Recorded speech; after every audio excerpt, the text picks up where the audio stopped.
What's up, everybody? Welcome back to a brand spanking new episode of the Hoops All In podcast. If you guys are new, don't forget to subscribe to us on YouTube at Hoops All In. Also, don't forget to subscribe to Keith's personal YouTube channel at Keith HAI. He was doing great work over there. As you guys can see, I'm officially back from vacation, and a Yes. lot has happened of free agency. Man, we got a lot to talk about. But also, don't forget to follow us at on social media at Hoops All In on Instagram, TikTok, and X. We post daily content news on there as well. And as I mentioned, don't forget to subscribe, like, and comment, and continue to share the video to your friends, family, loved ones, or to other individuals who are big fans of NBA basketball. So, Keith, man, what's going on? We missed a lot. Came Yeah. back from vacation. I was in San Juan, Puerto Rico, and then I just saw bombshell after bombshell after bombshell free agency signings, man. It was crazy. Yeah. We missed you. I had to do our draft video alone, but you're Sorry back about that. just in time. We've got bunch of trades, a bunch of signings. This will be our episode talking about some of the bigger trades. And we might as well start off with the biggest. Yes. The Phoenix Suns are trading two-time NBA Finals MVP Kevin Durant to the Houston Rockets for Jalen Green, Dylan Brooks, the number 10 pick who was Malawach from Duke, and 5 second-round picks to the Phoenix Suns, and the Houston Rockets gain Kevin Durant. How do you feel about this? Obviously, we talked a little bit about this before when Kevin Durant's name was out there in the trade rumors, and Phoenix was one of the preferred destinations for him, along with the Spurs and I believe the Miami Heat. But I think this is what the Houston Rockets need. Now, granted, I wasn't a fan of them giving up Jalen Green because I think he has high potential, despite the fact that he stunk it up against the Warriors series in the first round. But had Jalen Green played well, I think that would have been extremely hard for the Rockets to involve him in that trade. But they got a guy who's a number one option. You don't need to drop a play for him. KD's a bucket getter. He's probably the greatest pure scorer the NBA has ever seen. Yep. 7 foot, got skills. And again, he's still in his prime. Even though he's an aging superstar, he could go out and get you 25, 30, 35 easily and is a Yeah. very efficient shooter. So this is exactly what the Houston Rockets need. And there's been reports out there that Ime Udoka, who just got a contract extension with the Houston Rockets, push for this deal to happen because he and Katie have a good relationship going back to their days in Brooklyn when Udoka was an assistant coach there. So I Mhm. think this is what the Rockets needed. They did give up, in my opinion, a lot to get KD, but that was they're missing a green because they were able to keep Shangoon, they were able to keep Van Fleet, they were able to keep Jabari Smith, who I thought would have been involved in that trade. Mhm. But it looks like they're giving confidence in Jabari. I think they just signed him to a contract Yeah. extension as well too. 5 year 122. Yeah, so that shows that they're having confidence in Jabari. Maybe him going back to the starting lineup will rejuvenize him a little bit and probably be that double machine that we know him to be. But you look at the Rockets, they got everything. They got Changoon, they got Smith, that two monster, power forward center lineup. You got Katie, who you don't need to drop a play for. Fred Mhm. VanVleet, who's a veteran locker leader who's a veteran leadership in the locker room, excuse me. And then you got Tari Eason could play more minutes, and Mhm. this opens up the floor for Ahmed Thompson. I think he's the biggest winner in this trade because now he can go out there. He's going to play more minutes. He's going to, I think you're going to see his offensive game expand even more.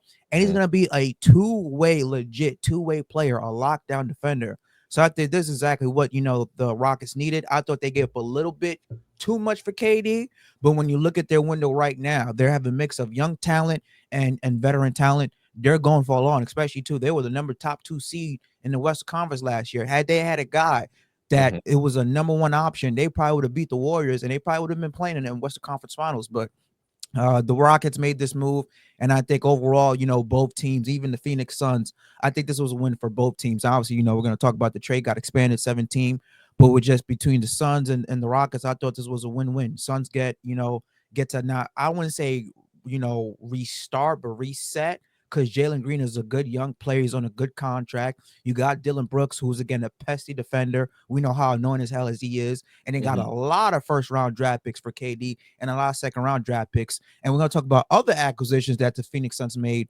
during the draft. So I think right now the Suns, they're a sneaky team, but the Rockets, they got exactly what they needed. So it's a win-win for both teams, in my opinion. Yeah, so I think when you look at the players, like they gave up two important players, right? Jalen Green, Dylan Brooks. But I'm kind of on the opposite side of this. I think when you talk about what the Houston Rockets still have, I really don't think they gave up too much because they didn't give up the 20, like Phoenix didn't even get their own pick back in 2027. That number 10 pick is their pick. It's literally their pick that they just got back in this trade. Houston kept on to their 2027 first round pick. And in 2027, who knows what Phoenix is going to look like? Because I can't imagine they're making the playoffs this year with how this team stands as of right now. And I mean, I was a big fan of it. You kept Amen, you kept Sengun, which obviously those were the two that like no way they were getting moved. Exactly. I agree. I thought Jabari would have probably been in it because you take on Jalen Green, so you've got Devin Booker, Bradley Beal, Jalen Green, like three shooting guards, really. Like Devin Booker can play someone, but when they tried to have Devin Booker play point guard and Bradley Beal start as well, it didn't work out the best because none of them were true point guards. They didn't have a true point guard starting.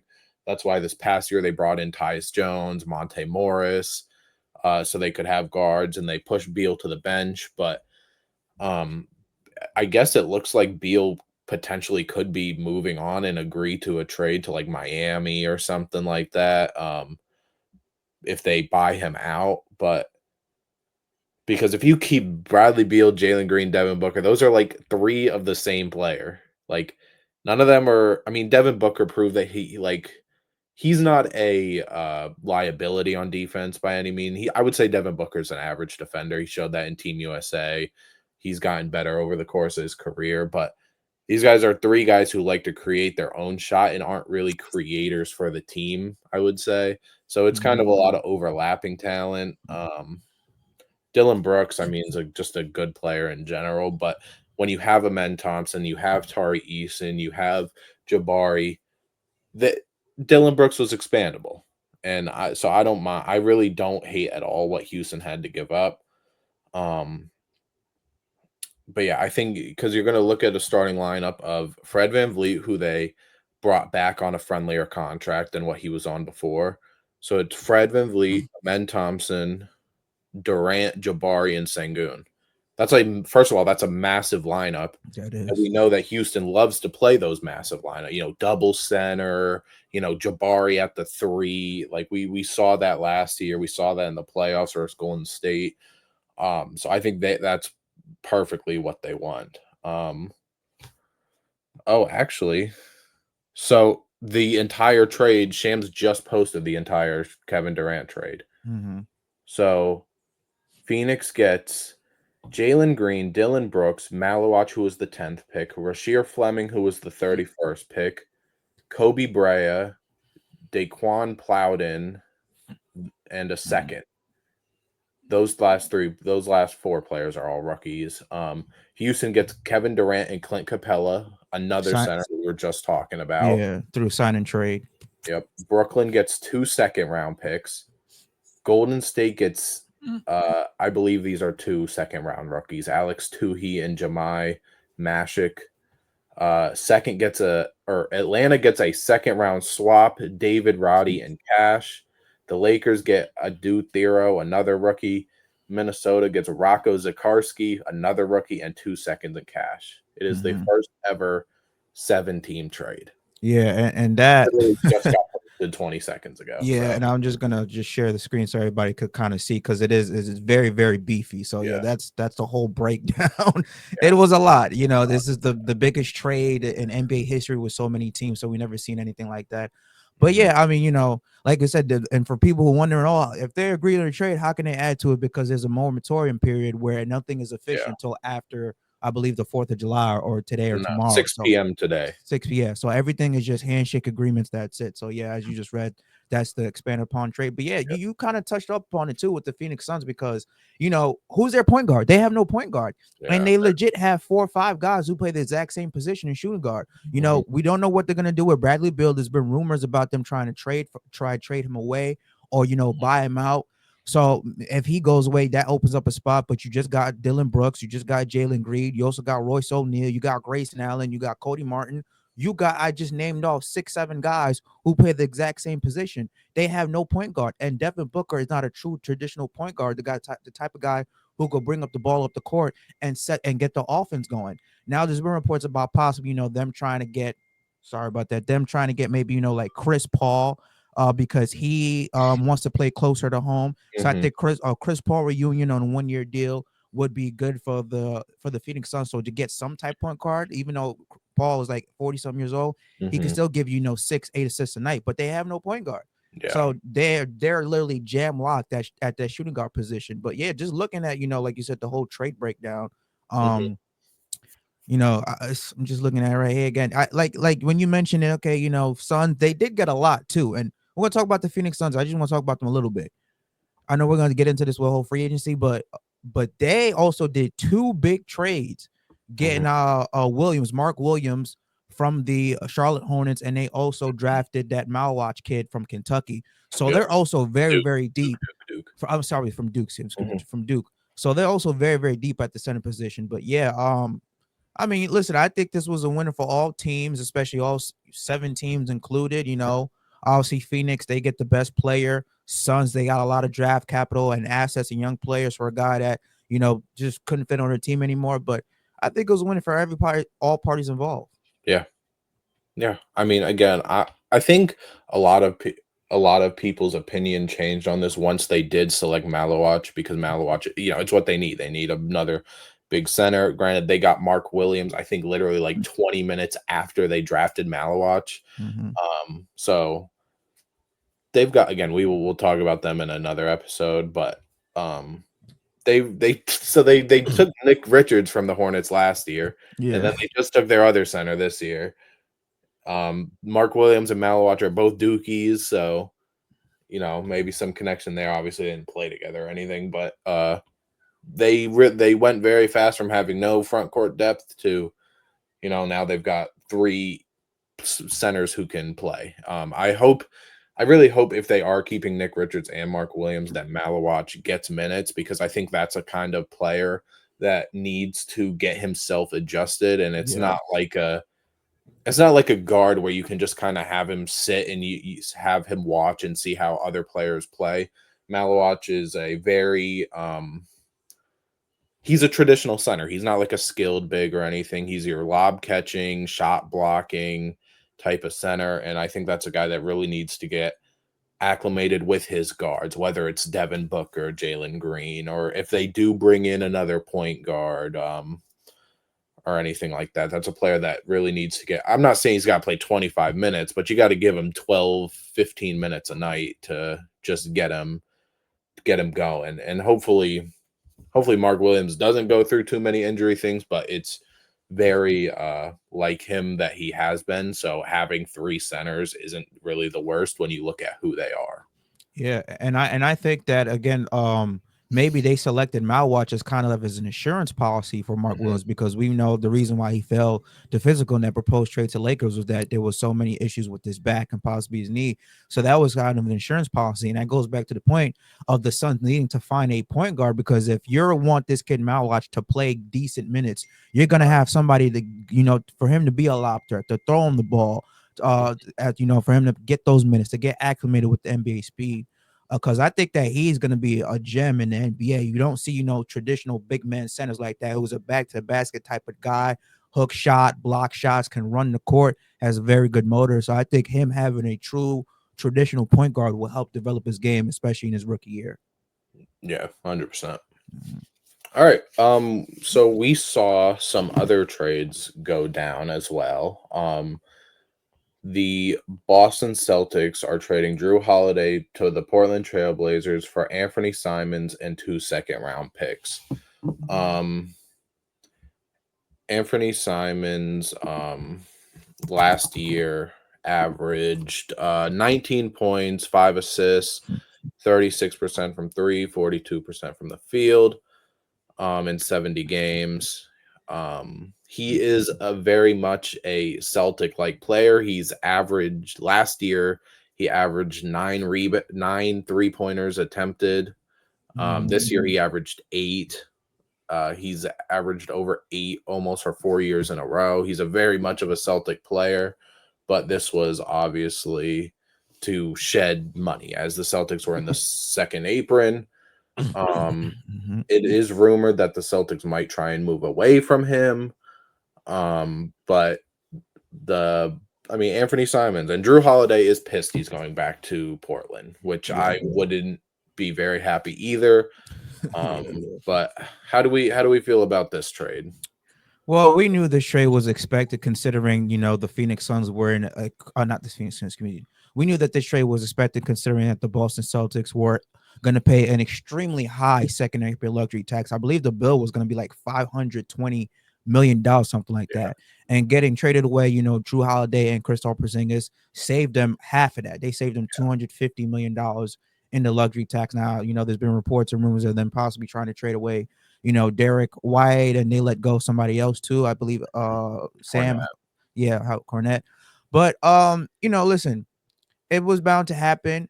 One thing that I noticed that I like about the Ball Celtics, what they did, because they knew that they couldn't keep all those guys. So Mhm. the minute they traded for him, what did they do with Kristaps Porzingis? They gave him a 3-year, $60 million extension. What did they do with Drew Holiday? They gave him a over $100 million extension. What did they do with Derek White? Gave him a big extension. They say, hey, you know what? We're not going to be able to keep all you guys. So as a thank you for helping us win a championship, obviously this was before they won, they gave all those guys big extensions saying, if we're going to eventually have to trade you guys, but we're going to make sure that you guys are financially taken care of. So shout out to Brad Stevenson, shout out to the Boston Celtics organization for doing that. And that's why, again, the former Boston Celtics owner sold the franchise because he didn't want to pay that luxury tax bill. And plus, when you get $9 billion or $6 billion, something like that, I'm Mhm. pretty sure you need to work a day in your life. But that's subject for a different day. But yeah, we knew that this trade would happen. And even so, I would like to see maybe Drew Holiday and the Blazers possibly work out a buyout because there's nothing Yeah, going on in Portland.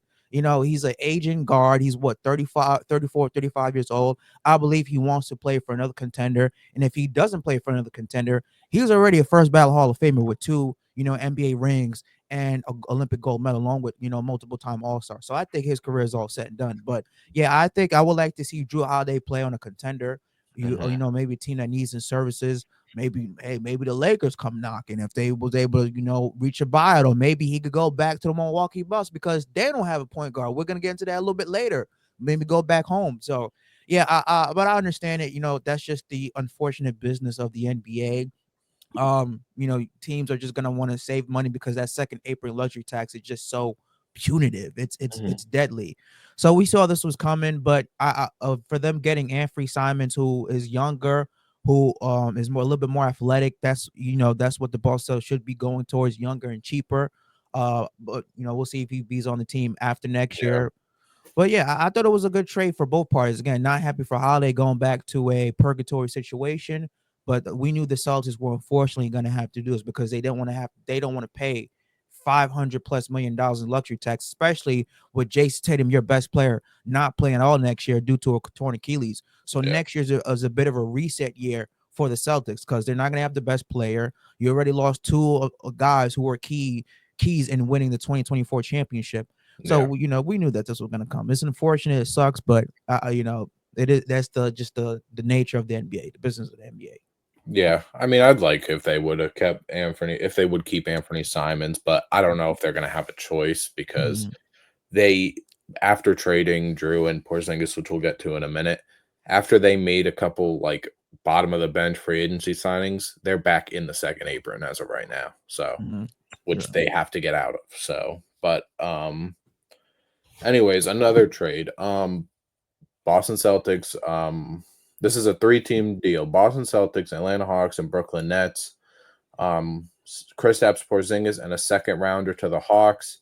Terrence Mann and Atlanta's number 22 pick to the Nets, who I think was I don't remember who it was. Drake Powell, I think, was number 22 this year, and then Georges Niang and a second rounder to the Celtics. Mhm, I will just say, um, Atlanta Hawks won this deal. Brooklyn Nets won this deal. Granted, Terrence Mann's contract's like 11 million for 3 more years, so that's not amazing. But the Nets aren't doing too much yet, anyways. But a second rounder in Georges Niang, is all the Celtics get. Um, I mean, Porzingis is at the point where trading for him is a risk. Mhm. Like it's not a Mhm. guaranteed all-star player anymore. He can be, which is why the Atlanta Hawks win this deal because all they had to give up was a couple seconds, Terrence Mann and Georges Niang, who were bench players anyway. Um, Georges Niang was only there for half a year, so you don't have really any connections to these players because they weren't even there for a whole season. Um, but yeah, I don't know. I mean, it sucks when you see your a team with probably the best lineup in the NBA go to like, holy shit, who is the front court for the Celtics now? Yeah. Yeah, I definitely see where you're coming from, and I would agree, that the Atlanta Hawks won this trade because yeah, Kristaps Porzingis again, he's without with when he is healthy, he's a Mhm. good, 15, 20 double machine type of guy. And I believe, Yes, correct me if I'm wrong, I believe this is the final year in his contract, so that's an yes, expiring contract coming off the book. So this is pretty much, a prove it year for Porzingis. But hmm you look at the Atlanta Hawks roster, they needed a big man. They don't really have a big man in it. So they had to make this move, especially after they did a sign and trade with Clint Capella, him going back to the ball to the yeah, Houston Rockets. They needed a big body down below. Now, again, you mentioned health is an important factor at Porzingis. He mhm, didn't play in the finals because of some weird illness. Hell, he didn't play majority of the yeah. postseason because of some world illness. So hopefully he's able to be healthy and play. I've heard Um, he's better. I've heard that that's pretty much out the way now. He's okay. pretty much better with Okay. that, whatever Yeah. it was. So that's good. So again, this was just another contract up for the Mhm, Boston Celtics, who again out of the second apron now, instead of paying 500 million, only paying like around 250, mhm, which good for them. But yeah, again, that's they also know they're not doing anything seriously. They're still in rebuilding mode. So I think all parties, I wouldn't say winners and losers, all parties got exactly what they needed. Hawks needed a big, Boston Celtics needed a salary dump, and Nets just needed some assets, whether that's a first round pick, a second round pick, another young talent they could try to develop. So I think it was just all parties. yeah. Well, yeah. Um, and then the last trade we're going to talk about here that happened during the first day of free agency is a Cam Johnson and Michael Porter Jr. swap. Mm-hmm. Um, I believe Cam Johnson, I think, is making $17 million less per year than what Michael Porter Jr. was doing. So it got the Nuggets, I believe, below the.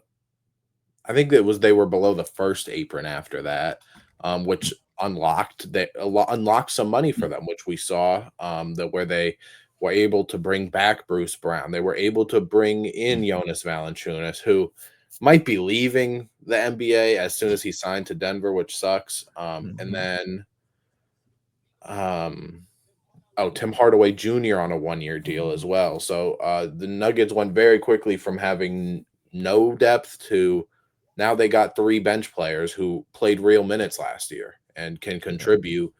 Um, and I don't think that the Michael Porter Jr. to Cam Johnson talent drop off, like I don't think it's that big of a drop off. I think they're around the same caliber of a player. I think Cam Johnson is probably better defensively than what Michael Porter Jr. is. Um, Michael Porter Jr. sure might be the better just pure shooter, but he inconsistencies and Michael Porter Jr. Has raised questions. Cam Johnson is more of a consistent, reliable option, even though he might not give you the occasional 35-point game that Michael Porter Jr. can give you. He can, but it's just not as likely. Um, but how do you feel? You're the Brooklyn Nets fan, so Yeah, I hated to see Cam Johnson go because I think he was obviously our best player left. But we know the direction the Nets are going. They're trying to rebuild, trying to get young talent, and build through what they had like a gazillion first round draft picks this year. yeah, But you get a guy like Cam Johnson, MPJ. If you look at their numbers, side by side, they're pretty much identically the same yeah, player, yep, averaging about 18 points a game, same mm, field goal percentage, same free throw percentage. And you get Cam Johnson, who, like you just mentioned, is $13 million cheaper. I believe Cam Johnson is making 21 or $23 million this year, and he's also on the books for next year. So you don't have to worry about extending him for 2 more years. Compared to MPJ, you're paying him almost $40 million, $30.5 million to be exact. and he was giving you again 18 points a game. So they had to make a tough trade. They had to make a tough decision, and unfortunately, MPJ was the casualty of that. He's going to Brooklyn, but it's exactly like you just mentioned what the Nuggets needed, and that unlocked a lot of salary cap room for them to bring back Bruce Brown, which I was against them letting him go in the 2023 efficiency because he was a key factor in them winning that title. So you bring him back again. You bring back another knockdown shooter and Tim Hardaway Jr. You mentioned Valanciunas is probably going to leave, and so that was I think that's a big blow for the Nuggets because he was a big valuable backup center who could take 10, 15 minutes off of Jokic every single night, especially in the playoffs. So they're going to have to find another backup center since it looks like he's on the way out. Yeah. But yeah, I think this was, a good deal for both teams. Because again, after next year, after next year or so, that's when MPJ comes off the books. I Yeah. believe it's gonna be like the 2027, 2028 season. So if they decide to bring him back or maybe just let him go again, you got more salary cap room. But I Mhm. think this was a more so win trade for the Nuggets because you got a guy who can do the exact same things that MPJ could do, a little bit more efficient, a little bit more lengthier, and a little bit more better, little bit more of a vet in the NBA. Has a couple of years experience in NBA compared to MPJ, and you're able to get some key pieces. So I think that this, was a win for the Nuggets. Again, Nets, they're just they're rebuilding. I can't tell you. It's going to be interesting to see how the ball movement is going to be at Barclays Center because you got Cam Thompson who's still going to be wanting to take the last shot. MPJ is going to be wanting to take the last shot, and you got these two guys who are supposed to be vets. More so, MPJ touring the six, Yeah. 7 first-round draft picks that the Nets were got in this past draft. So it's going to be a fun show at Barclays to say the least. I can tell you that right now. Ticket's gonna be $7 floor seat because ain't nobody gonna go to Barclays. So, but but yeah, no, I know honestly this was a good trade for both teams, and I think even a better trade for the Nuggets because we see what they were able to do outside of that because it did unlock a lot of salary cap room for Mhm. them. Yeah, but I will say Brooklyn is doing the right thing because I think a first round pick was probably included in it. If not, then Yes, seconds were. But you guys have had you had 5 picks this draft, which a lot of people were surprised that they didn't move on from any of them. The first 3 of them were all point guard slash guards, but um, and they're some of they're them, doing a lot. They've got a lot of draft capital. I think they still have a Rockets pick in there. I yeah, think for this next season. Now, granted, the Rockets are probably going to be good, but um, the Brooklyn Nets are still. I think they're doing things a good way. They still got some pieces over there where you talk about Claxton or if Cam Thomas resigns or things like that. But definitely entering the more of a youth movement for sure. yeah, and I mean, hey, you're gonna hear a lot of bricks being built at Barclays Center, but especially with what they got all these draft picks, I didn't even know half of them. Y'all couldn't pronounce half their names. They're like European You got a guys. lot of front Jaeger Demon, you got Yeah, Nolan Trayor, Danny Wolf. I I think like Drake. Danny Wolf. That was a good I pickup. think those.